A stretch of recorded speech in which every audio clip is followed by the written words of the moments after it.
as leituras desse 10º domingo, eles têm muitos assuntos. A gente vai tentar concentrar em 3 grandes temas aí, né? Os parentes, a família de Jesus, a divisão do tinhoso, né, que ele quer fazer em nós, desde o Gênesis até o nosso último suspiro, ele vai tentar isso, né? Em contraste com o Senhor que nos une.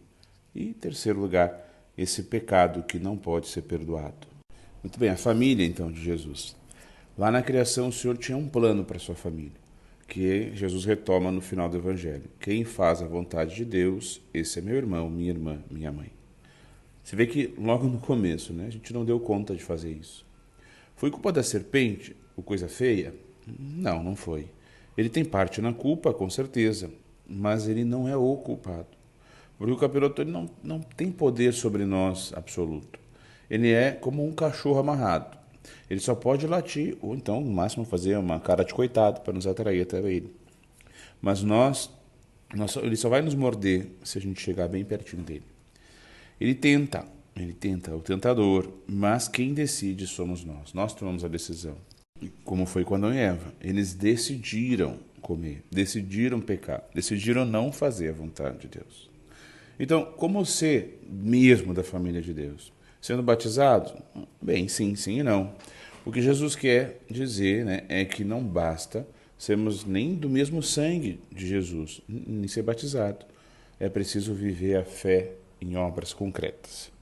Deus ele criou uns seres apenas espirituais e outros apenas corporais. E também criou nós, um meio termo, né? Nessas duas realidades, espiritual e corporal. Em unidade, não em dualidade, claro. Mas nós podemos escolher nos aproximar mais das características espirituais ou mais das características animais. Sermos mais ou sermos menos semelhantes a Deus.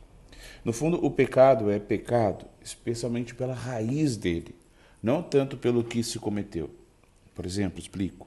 O 8º mandamento, né, não levantar falso testemunho, ele é pecado por quê? Porque Deus disse para não fazer e eu fiz? Bom, sim, é mandamento, né, não é sugestão. Mas ainda mais profundo que isso, porque Deus ama a cada um de nós, ele colocou a sua imagem em cada um de nós. Portanto, quando a gente fala mal de alguém, inventa uma mentira sobre alguém, a gente está fazendo isso com alguém que Deus ama, com alguém que Deus criou e por uma pessoa pela qual o próprio Deus morreu. Então, no fundo, a gente ofende o próprio Deus. E isso é o contrário do amor. E no caso da fofoca, também agimos como o diabo, que divide. Uma casa dividida, diz Jesus, não prospera. Uma paróquia dividida também não. Portanto, todo o pecado que a gente comete é um ato contrário ao amor. E é por isso que Santo Agostinho diz, ama e faz o que queres. Como, então, fazer a vontade de Deus? Bom, eu falo disso praticamente todo domingo, né? Se não é todo. Então eu vou usar um pouco a dinâmica de Deus com Adão e Eva. Onde estás? Nós não fazemos a vontade de Deus quando nós nos escondemos dele. Quando a gente deixa a nossa ânsia de ser como Deus, de ser dono da nossa vida, de achar que a gente sabe mais que Deus e que a sua igreja. Quando a gente se fecha em nós mesmos, no nosso comodismo, na frieza, na autossuficiência. Quando nós não fazemos a vontade de Deus, quando nos escondemos dele, o abandonando para ir atrás de diversões que não são sadias, do poder, dinheiro, prestígio, prazer, tudo bagunçado, destemperado, descontrolado, e ainda por cima a gente joga a culpa no outro, no mundo ou no diabo. E aí mesmo, batizados, não somos família de Deus. Eu já aprendi nesses 2 anos de padre, que as coisas mais óbvias também precisam ser ditas. Então, vamos lá, família de Deus, né? Tua mãe e teus irmãos estão lá fora à tua procura. Nem vou comentar as pessoas que falam aquela bobagem, viu? Só a Bíblia mesmo fala que Jesus tinha irmãos, então Nossa Senhora não é virgem. Oh, meu Deus do céu. Mas pegar 2 dados. A palavra irmão, nem hebraico, nem o grego e o aramaico ali, tinha uma palavra que distinguisse irmão de primo, sobrinho, parente, em geral. Em vários momentos da Bíblia, pessoas do mesmo clã, por exemplo, são chamados de irmãos. Os primeiros cristãos logo perceberam que, bem, se são filhos do mesmo Pai, Deus, então são irmãos. Até hoje a gente tem problema semelhante a esse. Por exemplo, como é que a gente chama a esposa do nosso tio, né, o irmão da nossa mãe? a gente acaba chamando de tia, mas bem, ela não é nossa tia. Só que a gente ainda não tem uma palavra para essa situação. Né? Então acontece até hoje.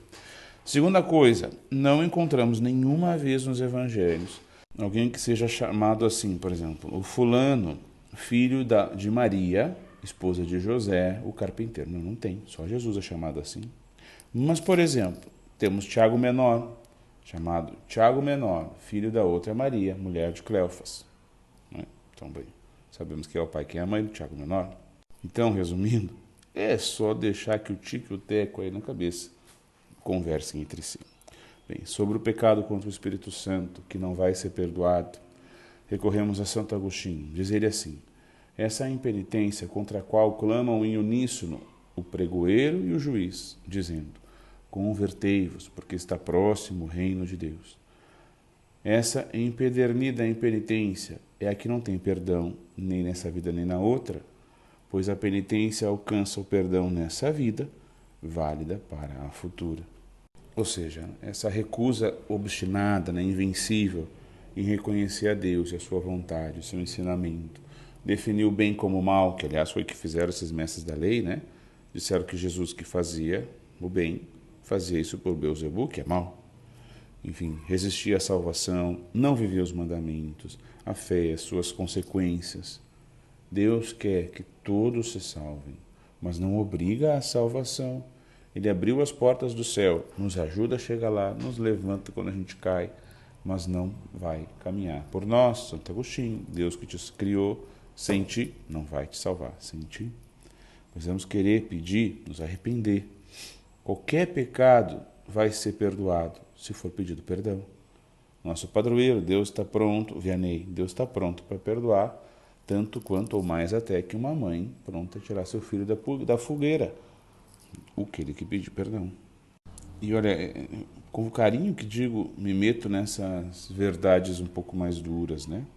Mas o pecado que nós não pedimos perdão não vai ser perdoado. A não ser que a gente esqueça, né? Algumas. O que a gente não pede, obstinadamente não pede perdão, não vai ser perdoado. E se esse pecado for mortal, nós não vamos entrar no céu. Deus pode fazer diferente? Lógico que pode, Ele é todo poderoso. Mas Jesus, que é Deus, está dizendo isso, como é que eu vou arriscar fazer outra coisa? Quem faz a vontade de Deus, esse é meu irmão, minha irmã e minha mãe. Que Nossa Senhora nos ajude e que Deus nos abençoe. Amém.